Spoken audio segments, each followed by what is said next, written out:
আল্লাহর রাসূল সাল্লাল্লাহু আলাইহি ওয়াসাল্লাম যখন ইন্তেকাল করেন তখন ফেরেশতারা অত্যন্ত বিষণ্ণ হয়ে যান।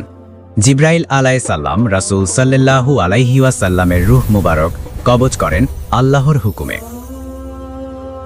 তারপর তিনি সেই রূহ নিয়ে প্রথম আসমানে গেলেন। ফেরেশতারা বলল, এটি কিসের রূহ? এর ঘ্রাণ সুগন্ধময়, এর নূর সমগ্র আসমান ভরে দিয়েছে। জিবরাইল আলাইহিস সালাম বললেন, এটি মুহাম্মদ সাল্লাল্লাহু আলাইহি ওয়াসাল্লামের রূহ মুবারক। তখন প্রথম আসমানের ফেরেশতারা কান্নায় ভেঙে পড়ল। তারপর জিবরাইল আলাইহিস সালাম দ্বিতীয় আসমান, তৃতীয় আসমান, এভাবে সপ্তম আসমান পর্যন্ত ঘুরে বেড়ালেন। প্রতিটি আসমানের ফেরেশতারা কেউ কাঁদলেন, কেউ সালাম ও দরুদ পড়লেন, কেউ আবার মেহমানের মতো রূহ মুবারককে স্বাগত জানালেন। সবশেষে জিবরাইল আলাইহিস সালাম বললেন, হে আল্লাহ, আমি আসমান থেকে আসমান ঘুরলাম, কিন্তু আপনার হাবিবের রূহকে রাখার উপযুক্ত স্থান কোথাও পেলাম না।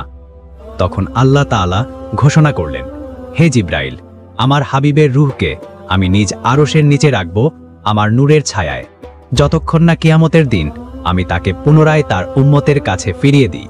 হে প্রিয় উম্মত, আমাদের নবীর রূহ আজও আল্লাহর নূরের ছায়ায় সর্বোচ্চ মর্যাদায় রয়েছে। হে মাওলা, তোমার এই মহত বান্দা যিনি এই সম্পূর্ণ ভিডিও দেখলো তার মন নরম করে দাও, যেন ভিডিওতে লাইক, কমেন্ট ও চ্যানেলটি সাবস্ক্রাইব করে দেয় এবং তার সকল গুনাহ মাফ করে দাও। তাকে সুস্থভাবে চলার তৌফিক দান করো। আমিন।